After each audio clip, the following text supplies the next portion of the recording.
වලට. ඉතින් අද වීඩියෝ එකෙන් ඔයාලව එක්ක යන්න හදන්නේ ජපානයේ ඉබරකි කියන ප්‍රාන්තයේ තියෙන පැරණි පන්සලකට.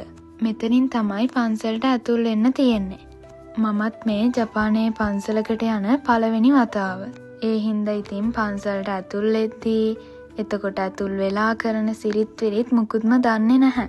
දන්නේ නැති වුණත් අපි පන්සලට යන්න එපයි කොහොමද කරන්න කියලා දැනගන්න. ඉතින් වැඩිය මුකුත් හිතන්න නැතුව අපි පන්සලට ගියා.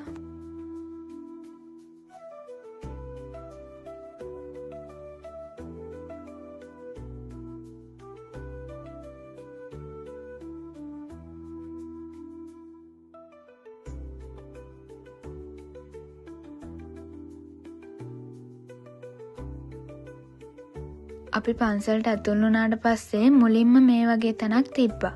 මම ඉන්ටර්නෙට් එකේ දැකලා තිබ්බා පන්සලට ඇතුල් වුණාට පස්සේ මෙතන තියෙන කප් වලට වතුර දාගෙන ඒ කප් වලින් අතට වතුර දාගෙන බොනවා. ඉතින් මෙතන බෝඩ් එකකුත් ගහලා තිබ්බා. ඒක දිහා බල මමයි මල්ලිත් මේක කරන්න try කළා. මට කලින් අම්මලත් එක්ක මල්ලි නම් මේක try කළා. ඉතින් එයා මේ කරන්නේ දෙවෙනි පාර. පන්සල ඇතුලේ ප්‍රධාන තැනක් විදිහට පේන්න තිබ්බේ මෙන්න මේ තැන. මේ ගොඩනැගිල්ලට ඇතුල් වෙන්න තහනම්ද කියලා නම් දන්නේ නැහැ. ඒ වුණාට මෙතෙන්ට ආපු අය ගොඩනැගිල්ල ඉස්සරහට වෙලා තමයි වැඳලා ගියේ. ඒ හින්දා ඉතින් අපිත් ඇතුල් වෙන්න ගියේ නැහැ. ඊට පස්සේ අපි ලංකාවේ පන්සල් වල පඳුරු ගැට ගහනවා වගේ තැනකුත් තිබ්බා.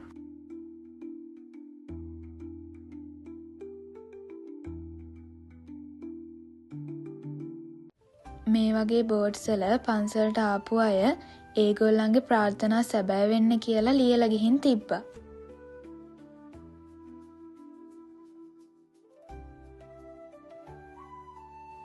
මේ දේවල් මොනවාද කියලා නම් මට කියලා දෙන්න තේරෙන්නේ නැහැ. මොකද මමත් හරියටම මේ දේවල් ගැන එච්චර දන්නේ නැහැ. හැබැයි මම පන්සලට ආවට පස්සේ පන්සලේ තිබ්බ බෝඩ් එකක් කියෙව්වා. ඒකෙන් මම දැනගත්ත දේවල් ටිකක් ඔයාලට කියන්නම්.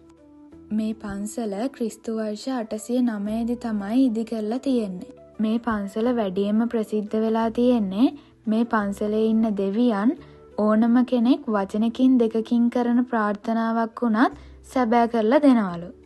ඒ කතාව ඇත්තද බොරුද කියලා නම් මම දන්නේ නැහැ.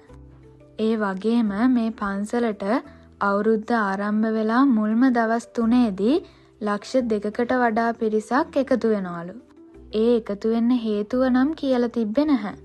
සැප්තැම්බර් මාසයේ මේ පන්සල මූලික කරගෙන ලොකු උත්සවයක් තියනවලු. ඉතින් ඔන්න ඔය දේවල් තමයි මම ඒක කියවලා දැනගත්තේ.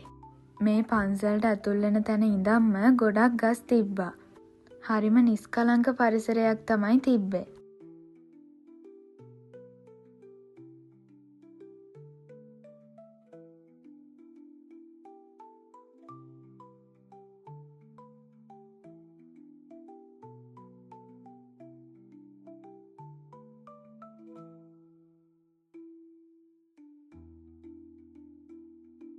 ඉතින් ඔන්න ඔහොම අපි පන්සල බලලා පන්සලෙන් එළියට ආවා.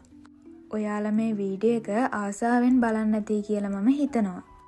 ඔයාලත් ජපානය ගැන දැනගන්න කැමති දේවල් තියෙනවා නම් කමෙන්ට් කරන්න.